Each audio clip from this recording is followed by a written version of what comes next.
शाही पाठशाला YouTube channel पर आप सभी का स्वागत है। आज यानी कि 11 मई 2024 को मदर्स डे के दिन कार्यालय परिचारी अटेंडेंट परीक्षा आयोजित हुआ है। आज के दिन ही संपन्न हुआ है और इसमें 30 प्रश्न मैथ के, 40 प्रश्न जीके जीएस के और 30 प्रश्न हिंदी के पूछे गए हैं। मैं आप लोगों को बता दूं कि मैथमेटिक्स के जो प्रश्न पूछे गए हैं बहुत ही शानदार, जानदार, ज़बरदस्त पूछे गए हैं। कुछ प्रश्न तो बहुत ही आसान पूछे गए हैं, लॉलीपॉप जैसा, लेकिन कुछ प्रश्न निश्चित ही कैलकुलेटिव है, टाइम टेकन है, वो आपसे आसानी से नहीं बनने वाला है। तो दोनों प्रकार के प्रश्न इसमें शामिल हैं, आसान भी और जटिल भी। तो दोनों प्रकार के प्रश्नों का हम लोग आनंद लेंगे। मैं आप लोगों को बता दूं कि सभी अभ्यर्थियों के लिए यह वीडियो बहुत ही इंपॉर्टेंट होने वाले हैं। मैथमेटिक्स में जिनको प्रॉब्लम है वह इस वीडियो को जरूर देखें। मैं बिहार शिक्षक अभ्यर्थियों के लिए विशेष रूप से कहना चाहूँगा 1 से लेकर 12 तक के लिए कि आप यदि 40 नंबर के मैथमेटिक्स में से 8 नंबर मैथ में सुरक्षित करना चाहते हैं ना, तो जो इस प्रश्न पत्र में प्रश्न मैथमेटिक्स के दिए गए हैं इसको जरूर सॉल्व कीजिए, क्योंकि जो प्रश्न यहाँ पर दिए गए हैं इस टाइप के प्रश्न निश्चित ही आपको किसी ना किसी सेट में 1-2 की संख्या में लगभग सभी सेट में मिलता है। यानी 1-2 करके आप जितना भी सेट बनाएंगे इस टाइप के प्रश्न आपको मिलते रहेंगे।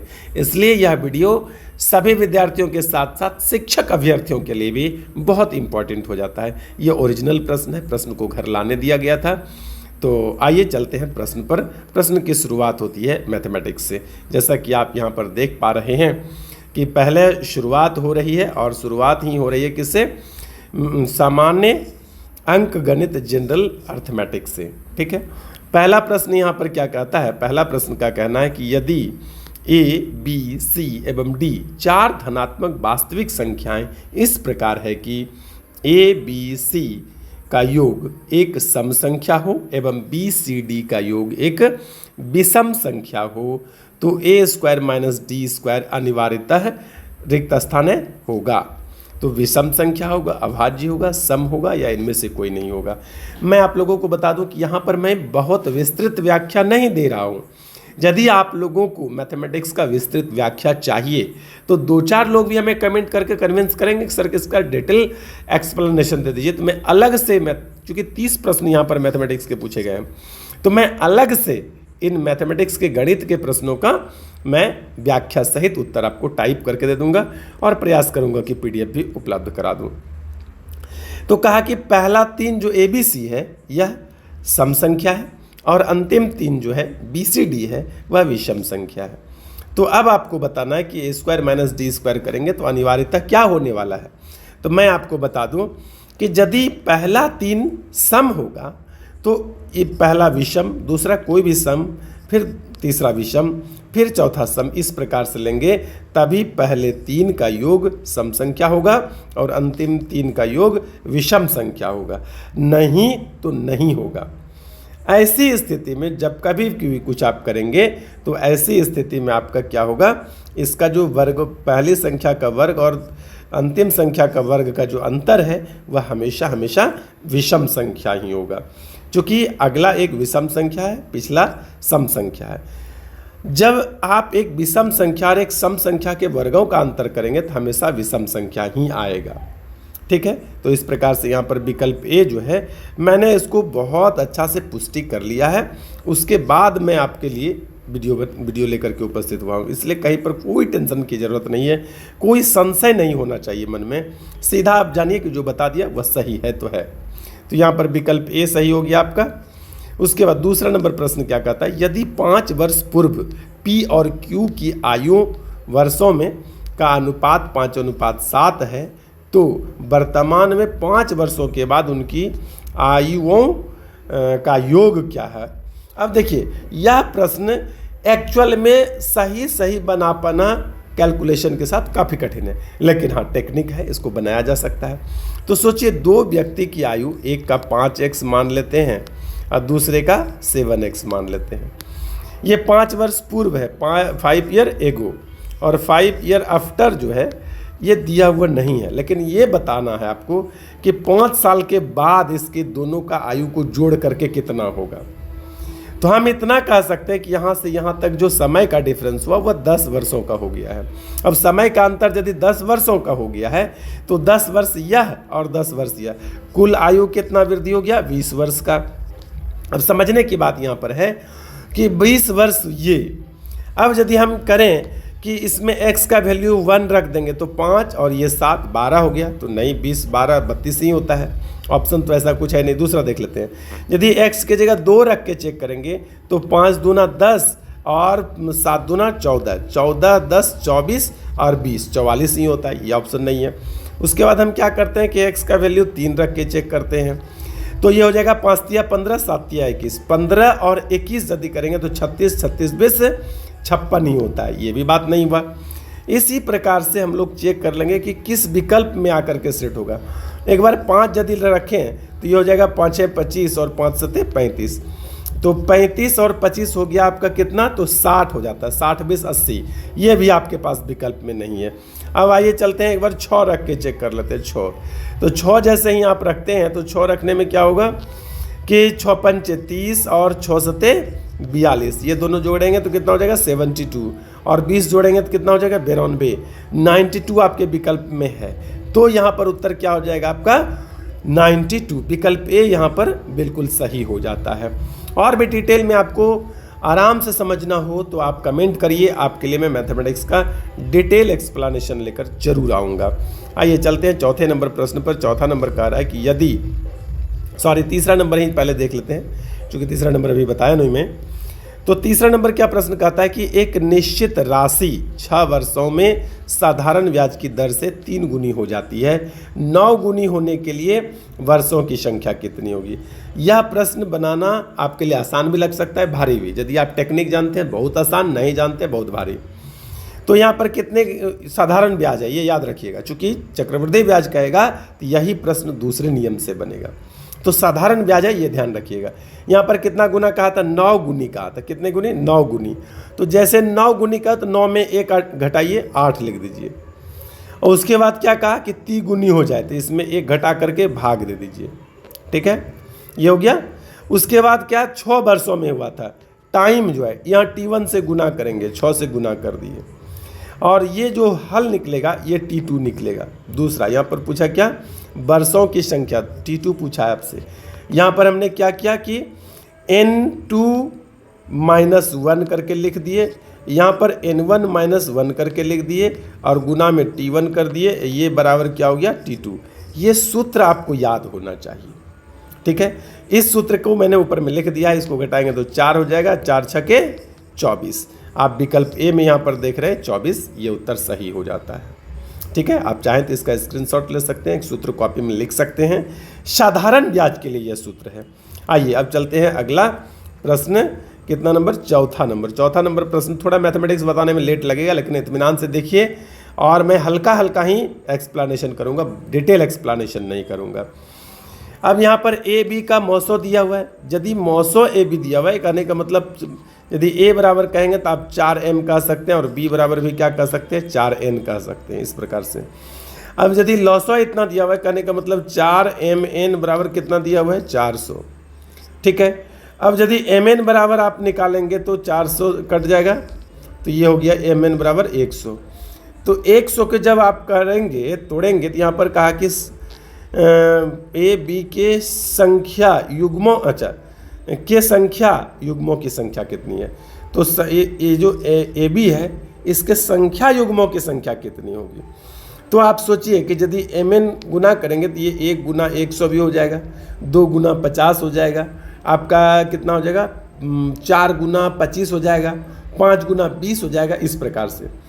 लेकिन आप यहाँ पर देखेंगे, एक चीज़ गौर करेंगे तो दोनों का लॉसो यदि 4 है, इसका मतलब mn जो है यह सह अभाज्य को प्राइम है और इसका को प्राइम है, इसका मतलब इसका मौसो कितना आ जाएगा? GCD कितना आ जाएगा? 1 हो जाएगा। तो इसका भी मल्टीपल कितना आना चाहिए हमको? मतलब कि ऐसा युग्म निकालना है जिसका GCD यानी HCF 1 होना चाहिए। तो 2 ही आता है, एक 1 और दूसरा 100 और दूसरा क्या हो जाएगा? दूसरा था आपका 4 और 25। इसका जीसीडी जो है या एचसीएफ 1 आता है। चूँकि सहअभाज्य को प्राइम नंबर है, को प्राइम नंबर है, इसका मतलब इसका जीसीडी कितना चाहिए, 1 आना चाहिए। और 100 का जो फैक्टर आप तोड़ेंगे तो यही 2 आता है, 1 100 और 4 25। तो इस प्रकार से इसको जब आप करेंगे तो 2 ही आएगा और यहाँ पर विकल्प क्या हो जाएगा, 4 आपका सही उत्तर हो जाएगा। उसके बाद आइए चलते हैं 5वें प्रश्न पर। 5वां प्रश्न हमारा क्या कह रहा है कि 5वां प्रश्न हमारा कह रहा है कि एक 900 मीटर रेस ए बी को 270 मीटर और सी को 340 मीटर से पराजित करता है। रेस में बी सी को कितने मीटर से पराजित करता है। सोचिए कि 900 मीटर का रेस है। कितने मीटर का रेस है, 900 मीटर का। एक मैं यहाँ से यहाँ तक एक लकीर खींच देता हूँ और ये दूरी मैंने कितना बनाया, 900 मीटर का। ए बी को डिफीट करता है, ठीक ना। तो बी 270 मीटर पीछे रह जाता है। कितना पीछे रह गया, 270 मीटर। 270 मीटर पीछे रहने का मतलब है कि वह जो है ना 630 मीटर दूरी तय किया है। और एक 340 मीटर पीछे रहने का मतलब है कि 560 मीटर वो दूरी तय किया है, 560 मीटर, ठीक है। तो आप अब समझिए कि यदि यह 630 मीटर दूरी तय करता है तो दोनों का डिफरेंस कितना है, दोनों का डिफरेंस है 4 3 7 70 मीटर का। यदि 630 मीटर की दूरी तय करता है तो 70 मीटर पीछे करता है, तो 900 मीटर दूरी तय करेगा तो कितना मीटर पीछे छोड़ेगा। तो आप क्या करेंगे कि 70/630 और गुना 900, ये जो भी आएगा आपका उत्तर हो जाएगा। और ऐसा करने में कितना उत्तर हो जाएगा आपका, ये उत्तर हो जाएगा आपका कटा लीजिए 0 0 9 चौके 36, 2 0 है, 25 चौके 100 और कुछ कटना, 25 सत्ते 125।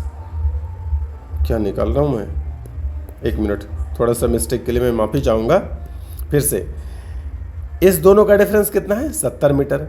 यदि 630 मीटर की दूरी तय करने में या 70 मीटर की दूरी तय करता है, 630 मीटर की दूरी तय करने में 70 मीटर की दूरी तय करता है, तो 900 मीटर दूरी तय करने में कितना मीटर दूरी तय करेगा। तो क्या करेंगे, 630/900 और गुना 7। ओहो, माफ़ी चाहूँगा, मैं पूरा लाइन लिख देता हूँ। यदि 630 मीटर की दूरी करने में 70 मीटर पीछे छोड़ता है तो 900 मीटर दूरी तय करने में कितना मीटर पीछे छोड़ेगा। तो ये हो जाएगा 70/630 और गुना 900। तो ये 0 से ये 0 कैंसिल हो गया, 9 सती 63, ये 7 से 7 कैंसिल, बच जाता है हमारा 100। तो यहाँ पर हो जाएगा 100 मीटर पीछे छोड़ेगा। ए नंबर विकल्प सही हो जाएगा, ठीक है। जो पीछे त्रुटि हुआ उसके लिए माफ़ी चाहता हूँ, लेकिन ये सही हुआ, 100 मीटर पीछे छोड़ेगा। अब आइए चलते हैं अगले प्रश्न पर। अगला प्रश्न क्या कहता है, 6ठा नंबर। यहाँ पर दिया हुआ है कि √1375 प्लस √1125 इंटू √1125 माइनस √1375 एक कह रहा है कि परिमेय संख्या है, रूढ़ अभाज्य संख्या है, अपरिमेय संख्या है, इनमें से कोई नहीं, क्या है। तो इसको यदि आप ठीक करके लिखना चाहें तो आप इसे लिख सकते हैं किस प्रकार से, a² माइनस b² पर, ठीक है। a प्लस b, इसको आगे पीछे किसी को किधर भी कर लेते हैं, कोई फर्क नहीं, प्लस वाले को। तो यहाँ हो जाएगा a plus B into a minus B.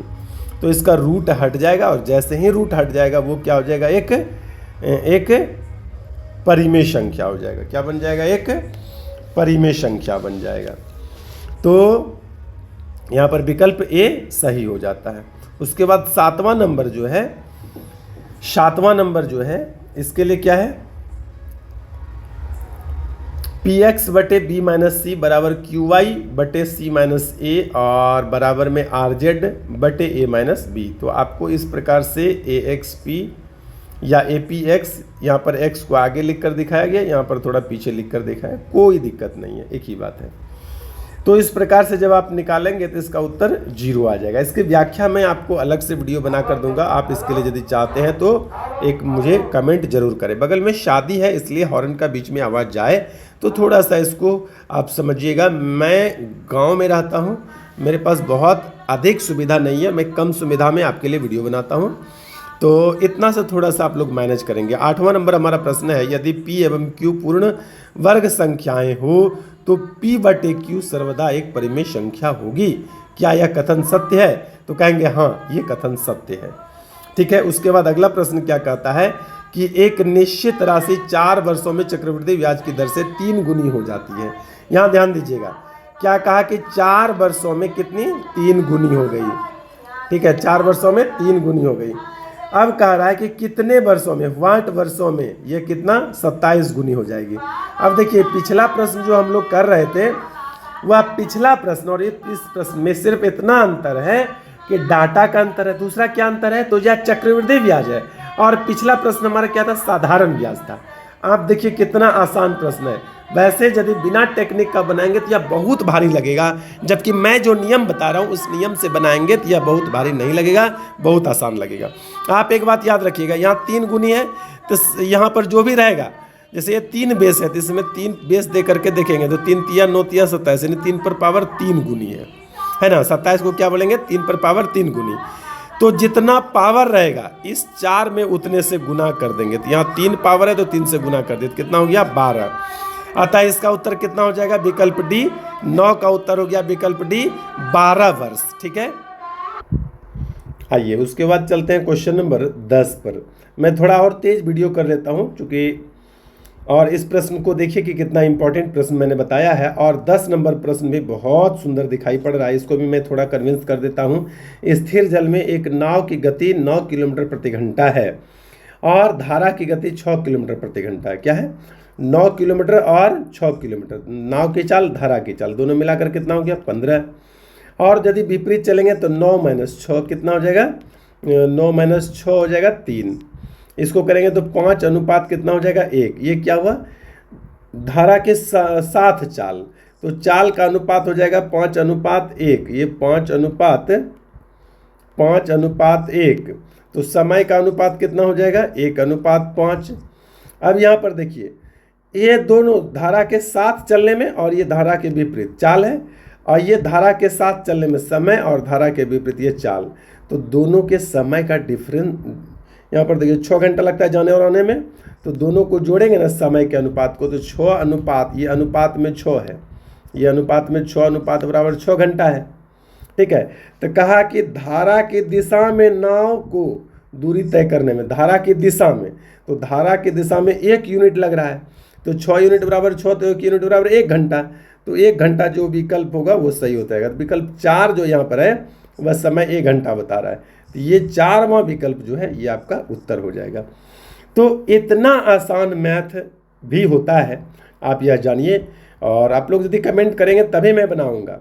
Like video को जरूर कर दिया कीजिए, और जो लोग भी चैनल को सब्सक्राइब नहीं किए हैं आप बेधड़क इत्मीनान होकर के सब्सक्राइब कीजिए। बहुत ही इम्पोर्टेंट वीडियो लेकर के मैं आपके पास आता हूँ, बेकार का या साधारण वीडियो लेकर के मैं आपके लिए नहीं आता हूँ, इसलिए चैनल को सब्सक्राइब जरूर कर लीजिए। आइए चलते हैं 11 नंबर प्रश्न पर। कह रहा है कि 2 पेंसिलों एवं 3 रबड़ों की कीमत, 2 पेंसिल और प्लस 3 रबड़ की कीमत जो है कि 18 रुपया है, जबकि 1 पेंसिल एवं 2 रबड़ की कीमत 11। 1 पेंसिल, 1 लिखे नहीं लिखे कोई बात नहीं, और 2 रबड़ की कीमत जो है यह 11 रुपया है।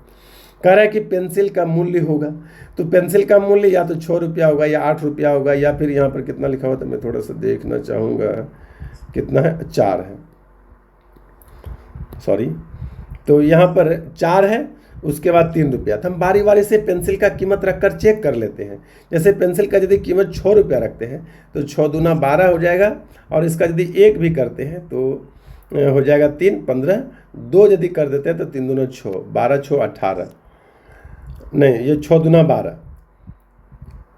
यहाँ पर देखिएगा, यदि P का मान 6 रख देता हूँ, ठीक है, तो ये 12 हो जाएगा, और इधर कितना होना चाहिए? 12 6 18, तो ये 6, यानी R का मान 2 रखना पड़ेगा, है ना। इसमें रखता हूँ, यदि पी का मान 6 रखेंगे तो यहाँ 6 हो जाएगा, और आर का मान 2 रखेंगे तो 4 हो जाएगा, 6 4 10, यानी कि ये विकल्प हमारा फुलफिल नहीं हो रहा है। उसके बाद दूसरा विकल्प मैं बनाता हूँ, दूसरे विकल्प को चेक करता हूँ, कितना 8। तो 8 यदि मान रखो पी का तो ये 8 दूना 16 बन जाएगा, और यहाँ पर यदि एक भी मान रखो तो 16 3 19 हो जाता है, यानी कि विकल्प बी जो है ये भी फॉलो नहीं हो सकता है। तीसरा कर है 4, तो 4 दूना 8, 8 इसका हो जाएगा, और 8 में 3 से किसी भी कोई 1 2 3 कुछ भी करेंगे तो 18 नहीं पूरेगा, मतलब ये भी नहीं हो पाएगा। उसके बाद यदि ये 3 ले लेता हूँ, p बराबर 3, तो 2 गुना 3 यहाँ पर 6 हो गया। उसके बाद ये 6 हो गया, उसके बाद यहाँ कितना चाहिए 12, तो r बराबर 4 ले लेता हूँ मैं, तो 4 तिया 12, 12 6 18, ठीक है। अब यहाँ पर यदि p का वैल्यू 3 लिया हूँ तो ये हो जाएगा 3, और यहाँ r का वैल्यू 4 लिया हूँ तो ये हो जाएगा 4 दूनी 8, 8 3 11, यानी कि 3 यदि मैं d बराबर रखता हूँ तो दोनों विकल्प को ये फॉलो करता है। वैसे तरीका तो आप 2 चर वाले रैखिक समीकरण जो पढ़े हैं उसके मदद से भी बना सकते हैं, लेकिन हल करने में हो सकता है कि ये लेट हो जाए, तो इस तरह से वैल्यू पुट करना भी आसान होता है। लेकिन वैल्यू पुट करना अथवा 2 चर वाले रैखिक समीकरण की तरह हल करना, यह आपकी कुशलता पर निर्भर करेगा कि आप किसको आसानी से समझ पाते हैं। जो आपके लिए आसान लगे उस विधि को आप अपनाइए और एग्जाम में बनाइए। मेरे बताए हुए या किसी और के बताए हुए पर नहीं, बल्कि अपने आप को पहचान कर कि मुझे कौन आसान लगता है उसको अपनाकर परीक्षा दिया कीजिए। भाजक ज्ञात करें, भाजक ज्ञात करें। दिया गया है भाज्य 2200 शेष फल 13, और जो भाज्य है वो भागफल का 1/3 है। हम लोग जानते हैं कि मैं थोड़ा सा भाजक और भाज्य भागफल, और इधर बटे में नहीं बल्कि इधर शेष बचता है। यदि इसको लिखना चाहें तो हम लोग लिखते हैं भाज्य बराबर, हम लोग क्या लिखते हैं, भाज्य बराबर भाजक गुना भागफल और प्लस शेषफल, ठीक है। अब सोचिए यहाँ पर क्या क्या दिया हुआ है। दिया हुआ है कि भाज्य जो है यह 2200 है, 2200 है। उसके बाद शेषफल कितना है, तो शेषफल है आपका 13। उसके बाद क्या है कि भाज्य जो है वह भागफल का 1/3 है, जो भाज्य 2200 है, एवं भाज्य भागफल का 1/3 है। भाजक ज्ञात करें, भागफल का 1/3 है, तो भागफल जो है उसका 1/3 जो है वो भाज्य है। भाज्य भागफल का 1/3 है। इसका मतलब ये होता है, यहाँ पर एक चीज मिसप्रिंट दिख रहा है और अंग्रेजी वाला पढ़ने के बाद समझ में आता है। कह रहा है कि डिविजर इज 1/3, यानी यहाँ भाज्य नहीं होकर के यहाँ पर क्या लिखाएगा, भाजक लिखाएगा, ठीक है। क्योंकि जब कभी भी अंग्रेजी और हिंदी में मिस्टेक होता है तो अंग्रेजी वाले को मान नहीं देता है। यहाँ पर लिखा हुआ है and the divisor is 1/3 of quotient, ठीक है। तो यहाँ पर आपको समझना है कि डिविजर यानी भाजक 1/3 है। अब समझिए कि यदि आप इसको भाजक 1/3 भागफल का, यदि ये 3x है तो ये क्या है, अपना x है, ठीक है। यानी कि 3x² + 13 बराबर कितना हो रहा है, 2200। इस समीकरण को जब आप हल करेंगे तो आपका x बराबर कितना आ जाएगा, 27, ठीक है। और इस प्रकार से 27 आपका विकल्प सी में दिखाई दे रहा है, और विकल्प सी आपका यहाँ पर सही उत्तर हो जाएगा। इसके बाद 13 नंबर जो है इसके लिए क्या करेंगे कि PQR का रेशियो आपके पास दिया हुआ है, तो PQR को 2x 3x और 4x इस तरह से मान करके स्क्वायर करके योग करेंगे तो यहाँ पर x का मान निकल जाएगा, और x का मान निकल जाने के बाद P और Q को जोड़ करके R को घटा देंगे। जब आप ऐसा करेंगे तो फिर आपका क्या उत्तर हो जाना है, ऐसा करने पर आपका जो उत्तर हो जाना है वो विकल्प 12 नंबर के लिए 13 नंबर में मैं आंसर एक बार चेक कर लेता हूँ। हाँ, आंसर आपका 20 हो जाता है, और आंसर आपका 20 हो जाता है, और 20 होने का मतलब है विकल्प बी जो है आपका सही उत्तर हो जाता है। अब आइए चलते हैं 14 नंबर प्रश्न पर। 14 नंबर कह रहा है कि एक मोटर कार के मूल्य में प्रति वर्ष पिछले वर्ष की तुलना में 10% की कमी हो रही है। जैसे मान लिया जाए कि 2021 में किसी का कीमत था अपना कितना 100 रुपया, ठीक है। तो पहले 90 रुपया हुआ, फिर 10% कमी होकर के 81 रुपया, फिर 10% कम होकर के इस प्रकार से कमी हो रही है, लगातार कमी हो रही है 10% करके। लेकिन एक व्यक्ति ऐसा निकला कि अपनी मोटर कार को 10% लाभ के साथ बेच लेता है। 10% लाभ के साथ बेच लिया। कितना में बेच लिया? 3,20,760 रुपया में 10% लाभ लेके बेचा तो इतना में बेच दिया। तो 3 वर्ष पहले मोटर कार का वैल्यू कितना था ये आपको निकालना है। थोड़ा समझिएगा, प्रश्न समझ लिए तो बन जाएगा। तो 3,20,760 रुपया इतने में वो उन्होंने बेचा है। कैसे बेचा? 10% लाभ लेकर के। 10% लाभ यदि नहीं लेगा, नहीं बेचेगा तो कितना कीमत रहेगा उसका तीसरे साल में? तो इसको कह देंगे 100/110। ये हो गया आपका बेचने से पहले 10% बिना लाभ लिए उसका कीमत 3 साल के बाद इतना है। क्योंकि प्रत्येक वर्ष 10% की गिरावट आ रही है, ह्रास हो रहा है, इसलिए पूर्व का जो कीमत निकालना होता है उल्टा गुना करते हैं 100/90। 90 इसलिए कि 10% ह्रास हो रहा है, यहाँ 110 इसलिए कि 10% लाभ ले लिया है। और ऐसा 3 वर्ष होता है, ऐसा 3 वर्ष होता है। अब इसको जब आप हल करेंगे यहाँ से यहाँ तक, ठीक है, इसको यदि हल करेंगे तो उत्तर निकल के कितना आ जाएगा आपका? उत्तर निकल के आ जाएगा विकल्प सी। उत्तर निकल कर आ जाएगा आपका विकल्प सी, जो 4 लाख लिखा हुआ है। यहाँ दिखा देता हूँ मैं, यहाँ पर लिखा हुआ है 4 लाख रुपया। तो 4 लाख रुपया आपका उत्तर हो जाएगा जब उसको हल करेंगे तो। उसके बाद 15वां नंबर प्रश्न है, 2 सह अभाज्य यानी को प्राइम नंबर जो है, को प्राइम्स x और y का लॉसो क्या हो जाएगा? तो दोनों का जो लॉसो होगा वो xy हो जाएगा। 2 सह अभाज्य संख्याओं का जो लॉसो है दोनों का गुणनखंड होता है, ठीक ना, उसका गुणनफल ही होता है। उसके बाद क्वेश्चन नंबर 16 पर हम आ जाते हैं। 16 नंबर यदि इसको आप देख रहे हैं तो ये सूत्र है आपका AQ माइनस BQ, इस सूत्र पर बना हुआ है। इसका सूत्र होता है A माइनस B का होल क्यूब प्लस 3AB और इंटू A माइनस B। अब इसको आप देखेंगे तो A के जगह x है और B के जगह पर 1/x है। इस स्थिति में आपको 3, जो कि ये कट जाता है, तो 3x माइनस 1/x इससे हमेशा बड़ा होगा, इसलिए यहाँ पर जो उत्तर है ये विकल्प B हो रहा है, ठीक है। यहाँ पर उत्तर क्या हो जाएगा? विकल्प B हो जाएगा 16 नंबर का। उसके बाद 17 नंबर की यदि बात करें तो यह एक जटिल प्रश्न है, लेकिन मैं आपको उत्तर बता दूं कि AB इसका क्या होगा? उत्तर हो जाएगा, इसलिए कि ये आपको A plus B into A minus B की तरह आ रहा है। इस तरह से रेसलर नंबर जो है कि आपका AB गुना होकर के होगा। अब 18 नंबर पर आ जाते हैं। यदि लाभ 10% हो तो अनुपात x जिससे CP को गुना करके SP प्राप्त करते हैं तो x कितना हो जाएगा?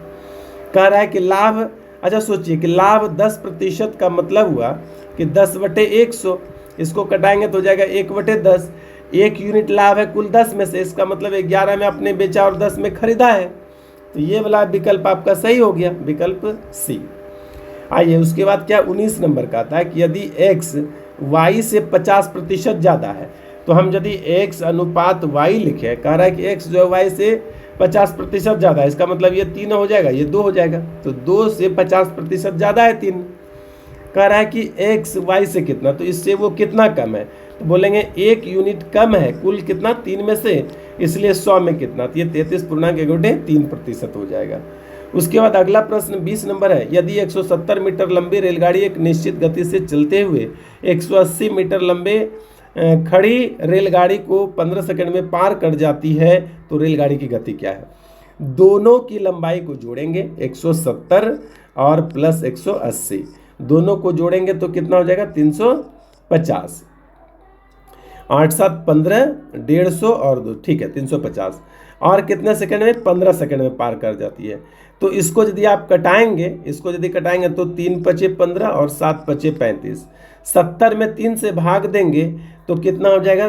2 × 3 = 6 और बच गया 3 तिया 9, 23 तिया 69, 170 बटे 23 पूर्णांक 1 बटे 3। किस विकल्प में? विकल्प ए में दिखाई दे रहा है। विकल्प ए यहाँ पर क्या हो जाएगा आपका? सही जवाब हो जाएगा 20 के लिए।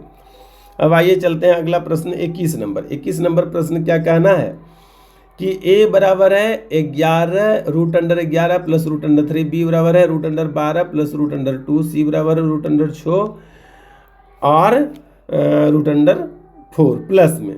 तो आपको कह रहा है कि ये संबंध बताइए कि कैसा है। तो हम क्या करेंगे, इसके लिए एक ही उपाय है कि हम लोग ए का स्क्वायर निकाल लेंगे। ए का स्क्वायर निकालेंगे तो क्या हो जाएगा? ए का स्क्वायर निकाल के चेक कर लेते हैं। तो ये हो जाएगा रूट अंडर 11 का और प्लस रूट अंडर 3 का होल स्क्वायर, और इस दोनों का होल स्क्वायर जब निकालेंगे तो 11 3 14 और प्लस 11 तिया 33 प्लस 2 रूट 33, ये हो जाएगा आपका। फिर इसी प्रकार से बी का निकालेंगे तो 12 2 14 और 12 दूना 24, 2 रूट 24 हो जाएगा। इसी प्रकार से सी के लिए भी निकालेंगे तो 6 4 10 प्लस 2 रूट 6 चौके 24। तो हम यह पाते हैं कि इसमें यदि दूसरा पक्ष बराबर है तो यहाँ पर 14 है, यहाँ पर 10 है, मतलब ये बड़ा हो गया। इसमें पहला पक्ष यदि दोनों बराबर है तो इसमें 2 रूट 24 है तो यहाँ 2 रूट 33 है, मतलब ये बड़ा है। तो इससे स्पष्ट हो जाता है कि पहला सबसे बड़ा है, दूसरा उससे छोटा है और तीसरा सबसे छोटा है। तो क्रम से जो विकल्प होगा, विकल्प 4 दिखाई दे रहा है कि ए बड़ा है, फिर उससे छोटा बी, उससे छोटा सी। विकल्प डी यहाँ पर 21 नंबर का सही उत्तर हो जाता है। उसके बाद 22 नंबर क्या कहता है कि असमिका जो है, अस्मिका नहीं असमिका x प्लस 2 बटे x प्लस 3 बड़ा है 1 के, तो धनात्मक पूर्णांक के हलों की संख्या ज्ञात करें। तो इसमें हलों की संख्या 0 हो जाता है। मैं थोड़ा सा कन्विंस कर दूं कि यदि x प्लस 2 बटे x प्लस 3 ये 1 से बड़ा है ना, इसका मतलब है कि 1 से बड़ा है। यदि 1 इसमें घटा दें, देखिए ऐसे x प्लस 2 और x प्लस 3 इसमें 1 घटा देते हैं तो ये 1 से अभी बड़ा है और 1 घटा देंगे तो ये 0 से बड़ा रह जाएगा। अब आप इसको हल करेंगे तो पता चलेगा कि इसका मान ऋणात्मक है, इसलिए इसका जो धनात्मक पूर्णांक के हलों की संख्या कितनी होगी? 0 होगी, कोई हल नहीं होगा। इसके बाद आइए चलते हैं 23 नंबर पर। 23 नंबर हमारा क्या कहता है कि x ने 5 पेंसिल 24 रुपया में खरीदे। 5 पेंसिल है, 5 पेंसिल और रुपया कितना? 24 रुपया में खरीदा है। उसके बाद कह रहा है कि 4 पेंसिल 20 रुपया में से 4 पेंसिल यदि 20 रुपया में बेचता है, उसका मतलब ये होता है कि एक पेंसिल को उन्होंने 5 रुपया में बेचा है। तो 5 पेंसिल को 1 रुपया में 5 पेंसिल, तो 5 रुपया में 5 पेंसिल को 25 रुपया में बेचा है।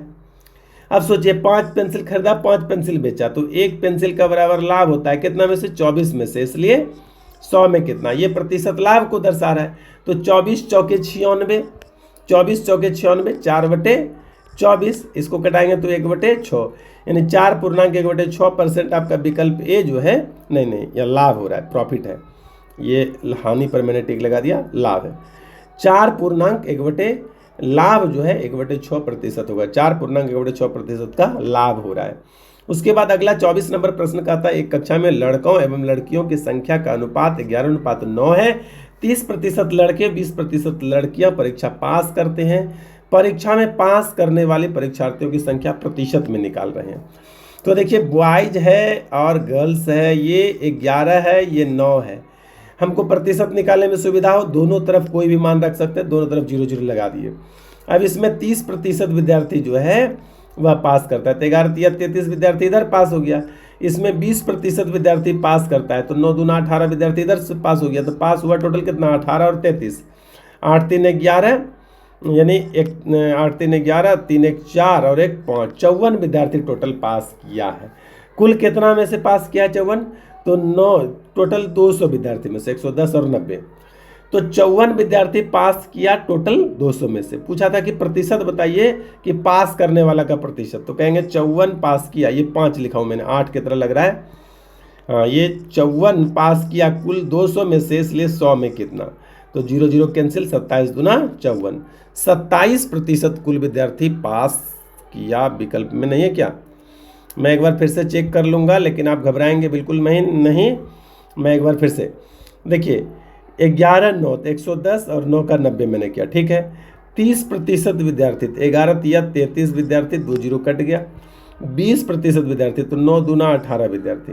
8 3 11 जोड़ रहे हैं मैं, 8 3 11, 3 1 4 1 5, 54 नहीं बल्कि 51 है। ठीक है, 51 विद्यार्थी पास कर रहा है कुल 200 में से, इसलिए 100 में कितना, तो 0 0 कैंसिल।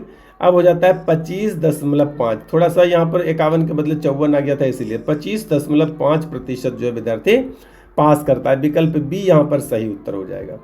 अब आइए चलते हैं क्वेश्चन नंबर 25 पर। 24 नंबर का उत्तर हो गया 25.5। क्वेश्चन नंबर 25 क्या कहता है कि 1/√9 प्लस √11, 1/√9 प्लस, मैं फ्लाइट मोड में मोबाइल डालने के लिए थोड़ा सा डिस्टर्ब आप लोगों को कर रहा हूँ, चलिए। उसके बाद है प्लस 1/√11 प्लस √13, फिर है प्लस में, तो हम लोग क्या करेंगे, एक एक पद का परिमेयीकरण करेंगे, और परिमेयीकरण करेंगे तो ये हो जाएगा आपका √11 प्लस प्लस नहीं बल्कि माइनस हो जाएगा बीच में। ठीक है, माइनस √9 और बटे 2, इसी प्रकार से प्लस हो जाएगा √13 और माइनस √11, इसी प्रकार से बटे, सबके अंदर बटे, तो ऊपर वाला जब जुटेगा तो इस तरह से कटता चला जाएगा, तो ये 9 का √3 हो जाएगा, और लास्ट वाले का यदि ये बचता है तो इसका रूट निकालेंगे तो ये 45 हो जाता है। ठीक है, तो 45 में 3 घटेंगे तो 42 हो जाएगा, और बटे में 2 है तो 21 हो गया। तो इस प्रकार से इसका उत्तर क्या हो जाएगा, 21। मैंने कहा है कि आप लोग को मैथमेटिक्स में यदि प्रॉब्लम होता है तो आप हमें कमेंट कीजिए, मैं इसके लिए स्पेशल वीडियो बनाऊंगा तो बनाऊंगा। 26 नंबर देखिएगा कितना ज़बरदस्त जानदार शानदार है। कह रहा है कि n प्राकृत संख्या हो, n क्या है, प्राकृत संख्या हो, तो 9⁴ माइनस 4⁴ पूर्णतः किसके द्वारा विभाजित होगा। मैं आपको बता दूं कि इस प्रकार से जब भी रहे तो पावर पर ध्यान देना है, इस प्रकार से जब भी रहे तो किस पर ध्यान देना है, पावर पर। यदि पावर सम संख्या है तो प्लस से भी और माइनस से भी, दोनों से विभाजित होगा, यानी कि 9 4 13 से भी विभाजित होगा, और 9 - 4 5 से भी विभाजित होगा। फिर से बोल रहा हूँ, यदि पावर सम संख्या होगा तो दोनों संख्या से विभाजित होगा, लेकिन पावर यदि विषम संख्या होगा तो सिर्फ 9 + 4 से ही विभाजित होगा। तो यहाँ पर चूंकि पावर सम संख्या है इसलिए विकल्प सी सही होगा कि 5 से भी विभाजित होगा और 13 से भी विभाजित होगा। आइए चलते हैं नेक्स्ट क्वेश्चन नंबर 27 पर। क्या कहता है कि एक व्यक्ति एक निश्चित दूरी तय करने में लिए गए समय में 5 मिनट बचा लेता है। कब बचा लेता है? जब वह अपनी गति को 20% बढ़ाता है। अब सोचिए कि पहले ये हुआ बिफोर, पहले, और ये हुआ आफ्टर, बाद में। पहले उसकी गति 100 रही होगी, बाद में 20% बढ़ाया था, 120 हो गया। कटाएंगे तो ये हो जाएगा 5 और ये 6, 20 × 5 100, 20 × 6 80। ये उसके स्पीड का जो है कि रेशियो है। आप जानते हैं कि टाइम का रेशियो इसका उल्टा होगा, यानी कि ये हो जाएगा 6 और ये हो जाएगा 5। कह रहा है कि 5 मिनट बचा लेता है। ऐसा करने में यानी कि ये डिफरेंस 5 है। चाल जो इस तरह से किया, इसका अंतर 5, तो अनुपात में अंतर है 1 अनुपात का, और समय में अंतर है 5 मिनट का। तो कह रहा है कि अपनी वास्तविक गति, पहले वाला वास्तविक गति था, तो वास्तविक गति में 6 यूनिट का समय लग रहा था, 6 अनुपात का, तो 1 अनुपात बराबर 6, 1 अनुपात बराबर 5, तो 6 अनुपात बराबर 30, यानी 30 मिनट लगता था उसको वास्तविक में। ये वाला विकल्प डी यहाँ पर सही उत्तर हो जाएगा। उसके बाद आइए चलते हैं क्वेश्चन नंबर 28 पर। क्वेश्चन नंबर 28, मैथमेटिक्स आपको कैसा लग रहा है? यदि अच्छा लग रहा है तो हमें बताएंगे कि कैसा लग रहा है, नहीं लग रहा है तो ये भी बताएंगे कि अच्छा नहीं लगा, और डिटेल में चाहिए तो कमेंट जरूर करेंगे। आइए इसके बाद मैं आप लोगों को बता दूं, जो शिक्षक अभ्यर्थी यदि इस वीडियो को देख रहे हैं तो आप लोग, या अन्य विद्यार्थी भी कोई देख रहे हैं, तो आप लोग एक ट्रिकी जीएस आता है सक्सेस मंत्रा पब्लिकेशन की, SUCCESS सक्सेस और MANTRA सक्सेस मंत्रा पब्लिकेशन की कौन सी बुक? Tricky GS. ठीक है, ट्रिकी जीएस ये छोटी पुस्तक है, और मैं आपको यकीन दिला दूं कि छोटी पुस्तक में अच्छी पुस्तक आपको कोई लेना होना तो सक्सेस मंत्रा का ट्रिकी जीएस खरीद लीजिए। बहुत कम कीमत की है और बहुत सुंदर पुस्तक है, छोटी है पर बहुत अच्छी है। आइए चलते हैं अगले प्रश्न में। ये प्रश्न हम लोग ने अभी बनाया कि नहीं बनाया? हाँ, नहीं बनाया।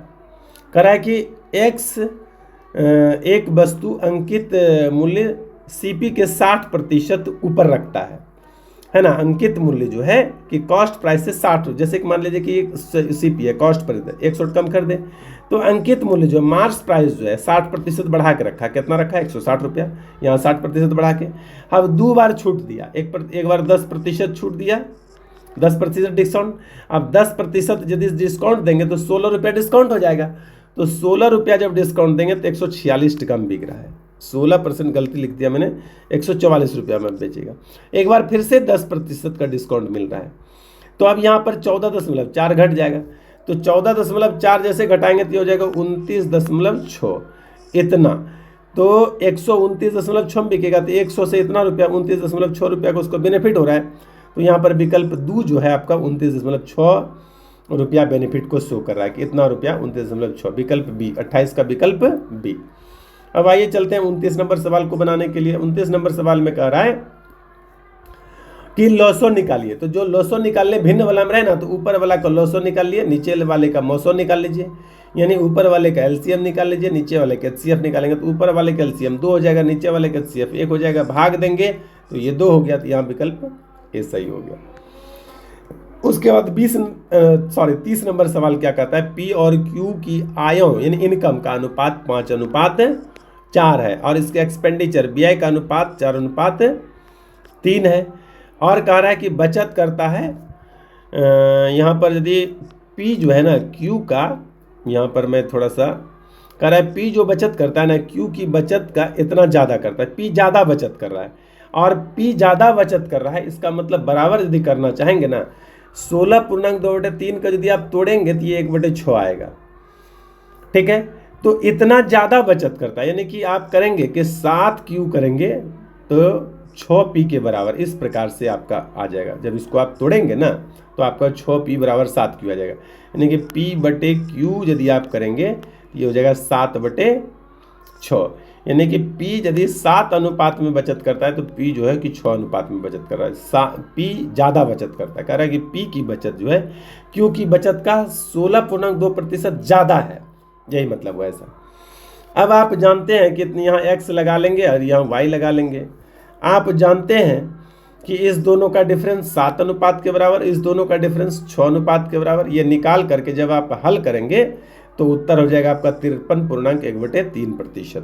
ठीक है, आइए अब अगले नंबर पर चलते हैं और यहाँ से आपका मैथ अब समाप्त हो जाता है। सामान्य ज्ञान यानी जनरल नॉलेज यहाँ से शुरू होता है। तो तेज़ी से हम लोग जनरल नॉलेज पर भी काम कर लेते हैं और उम्मीद करता हूँ कि आपको मैथ पसंद आया होगा, तो अब जनरल नॉलेज भी पसंद आने वाला है।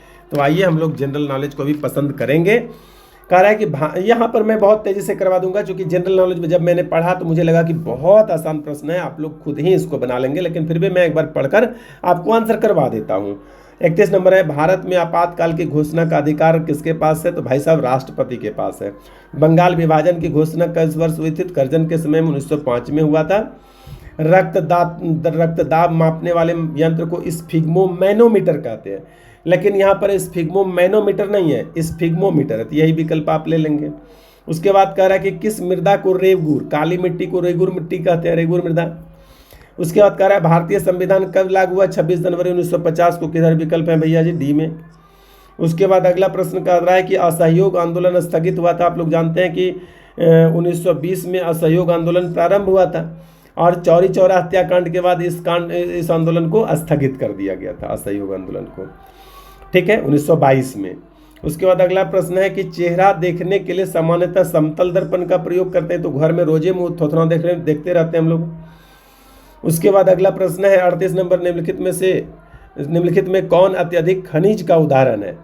तो सॉरी, मैं थोड़ा मिस्टेक से पढ़ दिया गलत और मैं इसको सही करके पढ़ दे रहा हूँ। अधात्विक खनिज का उदाहरण है। अधात्विक वैसा खनिज जो धातु नहीं है। यहाँ पर तांबा धातु है, सोना धातु है, लोहा धातु है, अभ्रक अधातु है। तो अधात्विक खनिज का उदाहरण अभ्रक है। उसके बाद अगला प्रश्न, मेघालय की राजधानी आप लोग जानते हैं शिलांग है इसकी राजधानी।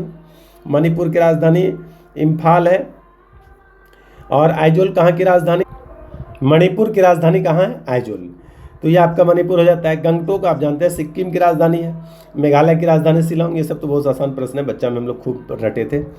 पौधे की वृद्धि किस यंत्र से मापी जाती है? क्रेस्कोग्राफ से पौधे की वृद्धि को मापी जाती है। उसके बाद आइए चलते हैं अगले प्रश्न पर। वारदोली सत्याग्रह, आपको पता है कि इसी सत्याग्रह में वारदोली की महिलाओं ने सरदार वल्लभ भाई पटेल को उसके नेतृत्व के लिए सरदार की उपाधि दी थी। आइए अगला चलते हैं। यहाँ पर विकल्प ए सही हो रहा है। उसके बाद अगला प्रश्न है Corbett national park, Jim Corbett इसको पूरा कहते हैं, जिम कार्बेट, ये उत्तराखंड में स्थित है, जिम कार्बेट उत्तराखंड में स्थित है। उसके बाद है साल 2025 में आईसीसी विश्व टेस्ट चैंपियनशिप जो है, टेस्ट चैंपियनशिप, मैं फिर से एक बार बोल दूं चूंकि स्क्रीन रोटेट हो गया था। साल 2025 में आईसीसी विश्व टेस्ट चैंपियनशिप फाइनल की मेजबानी कौन सा देश करेगा? तो इसकी मेजबानी कौन सा करेगा? तो लंदन करेगा। लॉर्ड्स मैदान है वहीं पर लंदन में, तो लॉर्ड्स के मैदान पर, इंग्लैंड यहाँ पर उत्तर हो जाएगा आपका। अंतर्राष्ट्रीय मजदूर दिवस 1 मई को मनाते हैं, हम लोग इसको खूब अच्छी तरह से जानते हैं। ग्रीष्मकालीन ओलंपिक खेल 2028 किस देश में आयोजित किया जाएगा? तो ये कहाँ पर? यूएसए में आयोजित किया जाएगा, आपका संयुक्त राष्ट्र अमेरिका में। उसके बाद अगला प्रश्न है बिहार का कौन सा जिला चावल का कटोरा? आपको बता दूं कि रोहतास में नहर परियोजना बहुत अच्छी है, जिस कारण से रोहतास को बिहार का चावल का कटोरा कहा जाता है। नर्मदा बचाओ मेघा पाटेकर ने आयोजित किया था। सरदार सरोवर बांध का निर्माण हो रहा था किस नदी पर? नर्मदा नदी पर, ठीक ना। तो नर्मदा नदी पर सरदार सरोवर बांध का जो हो रहा था, तो इसमें वनों जंगलों की कटाई को रोकने के लिए मेघा पाटेकर और उसके एक सहयोगी थे, उन्होंने दोनों ने मिल करके क्या हुआ कि इस नर्मदा बचाओ आंदोलन का शुरुआत की थी। नर्मदा नदी पर सरदार सरोवर बांध का निर्माण हो रहा था, तो विकल्प ए सही हो गया। भारतीय रिजर्व बैंक की स्थापना 1 अप्रैल 1935 को हुई थी। कंदारिया महादेव कहाँ स्थित है? तो यह एमपी में स्थित है, ठीक ना, मध्य प्रदेश में। मध्य प्रदेश में कहाँ पर? खजुराहो में। खजुराहो मध्य प्रदेश में कहाँ पर स्थित है? खजुराहो में। उसके बाद मैं थोड़ा सा इसको चेक कर लूँ, मध्य प्रदेश खजुराहो, ठीक है, सही है। उसके बाद आइए चलते हैं 50 नंबर पर। विंबलडन ट्रॉफी किस देश में आयोजित होता है? तो इंग्लैंड में आयोजित होता है विंबलडन ट्रॉफी। 51 नंबर है निम्न में से कौन गैर कृषि आधारित उद्योग है? आप देखिए कि चीनी गन्ना से खेत में होता है, तंबाकू पौधे से होता है, जूट आप जानते हैं कि ये क्या होता है? पटसन से होता है, जूट उद्योग, पटसन की खेती होती है, उसी से जूट निकाला जाता है। सन हम लोग बोलते हैं ना, वही सन जो है सनई वो जूट है। और चमड़ा गाय से निकलता है, तो ये कृषि है, गाय या मवेशियों से, जानवरों से, तो ये हो गया आपका गैर कृषि। उसके बाद आइए चलते 52 नंबर में। पंचवर्षीय योजना का कार्यकाल 51 से 55 में प्रथम पंचवर्षीय योजना की शुरुआत होती है। देश बंधु, एक होता है दीन बंधु, एक होता है देश बंधु। देश बंधु चित्तरंजन दास को कहते हैं, और दीन बंधु किसको बोलते हैं? दीन बंधु बोलते हैं आपका CF एंड्रयूज को। महात्मा गांधी ने CF एंड्रयूज को दीन बंधु कहा था, ये याद रखिएगा। दीन बंधु CF एंड्रयूज, महात्मा गांधी ने उसको उपाधि दिए थे। देश बंधु चित्तरंजन दास। दादा साहब फाल्के पुरस्कार सिनेमा के क्षेत्र में दिया जाता है। किस खनिज को उद्योगों की जननी कहा जाता है? लोहा और इस्पात को जो है कि उद्योगों की जननी कहा जाता है। उसके बाद वैश्वीकरण का क्या अर्थ है? वैश्वीकरण का अर्थ है देश की अर्थव्यवस्था विश्व की अर्थव्यवस्था के साथ समन्वय। उसके बाद अगला प्रश्न है जापान की मुद्रा येन है, जापान की मुद्रा येन है। अपच उपचार के लिए एंटासिड औषधि का प्रयोग किया था। अपच उपचार के लिए एंटासिड औषधि का प्रयोग किया था। पंचायत समिति का पतेन सचिव जो है प्रखंड विकास पदाधिकारी यानी BDO साहब होते हैं, ठीक है। उसके बाद निम्नलिखित में से कौन सा बहुराष्ट्रीय कंपनी नहीं है? तो बहुराष्ट्रीय कंपनी नहीं है, मैं बता दूं कि नोकिया जो है यह फिनलैंड की कंपनी है, रिलायंस भारत की कंपनी है, कोका कोला जो है यह USA संयुक्त राष्ट्र अमेरिका की कंपनी है, और सैमसंग जो है दक्षिण कोरिया की कंपनी है। भारत की कंपनी जो रिलायंस है यह भारतीय कंपनी है, तो इसको मल्टीनेशनल कंपनी का दर्जा अभी बढ़िया से नहीं मिला है। बाकी सभी विदेशी कंपनी है, मल्टीनेशनल कंपनी है, रिलायंस आपका उत्तर हो जाएगा। उसके बाद 61 नंबर यदि बात करें तो भारत का सर्वोच्च नागरिक सम्मान जो है भारत रत्न है, जबकि सेना के लिए सर्वोच्च सम्मान परम वीर चक्र है। वीर चक्र नहीं, परम वीर चक्र, ठीक है। उसके बाद आइए चलते हैं तेलंगाना की राजधानी हैदराबाद। उसके बाद अर्थशास्त्र के रचयिता कौटिल्य चाणक्य जिसको बोलते हैं। उसके बाद GDP का ग्रॉस डोमेस्टिक प्रोडक्ट, ये ग्रॉस डोमेस्टिक प्रोडक्ट। निम्नलिखित में से कार्बन का कौन सा अपर रूप विद्युत का सुचालक है? मैं आपको बता दूं कि GK बहुत आसान है, एक भी GK किसी भी आधार पर कोई गलत नहीं कर सकता है। 100% मैं ठोक के आपको कहता हूं कि सभी GK सही है, और 100% मैथमेटिक्स भी आपको मैं सही सॉल्व करके दिया हूं, इसलिए एक्यूरेसी पर संशय नहीं करेंगे आप। आइए अगला प्रश्न क्या है कि 65 नंबर। निम्नलिखित में से कार्बन का कौन सा अपरूप विद्युत का सुचालक होता है? ग्रेफाइट बैटरी में प्रयोग किया जाता है, ये कार्बन का अपरूप और सुचालक होता है। भारत के उपराष्ट्रपति कौन है? वर्तमान समय में जगदीप धनखड़ जो है ये भारत के उपराष्ट्रपति हैं। वंदे मातरम बंकिम चंद्र चटर्जी ने लिखा है। वनस्पति कौन सा संसाधन है? वनस्पति यानी पेड़ पौधे, वनस्पति मतलब पेड़ पौधे, तो ये जैव संसाधन है। ठीक है। आइए, भारत में विदेश मंत्री कौन है? वर्तमान में भारत के विदेश मंत्री जो है एस जयशंकर है, डॉक्टर एस जयशंकर। पादप के जाइलम जल संवहन के लिए, जल का वहन के लिए, परिवहन के लिए, संवहन के लिए उत्तरदायी होता है। तो आइए अब चलते हैं हिंदी पर। लेकिन मैं आप लोगों को बता दूं कि हिंदी के लिए मैं बहुत अच्छी समझ नहीं रखता हूं, तो उत्तर मिला लेना, मैंने मिलाकर इसको रखा नहीं है, और खुद से बताने में कहीं मिस्टेक हो जाए तो मैं मिस्टेक से बचने के लिए आपसे माफ़ी चाहता हूं। आप हिंदी को खुद से ही मिला लेंगे। और आज का वीडियो मैं यहीं तक समाप्त करता हूं। वीडियो हमारा कैसा लगा कमेंट करके ज़रूर बताएंगे। बने रहिए शाही पाठशाला के साथ। धन्यवाद।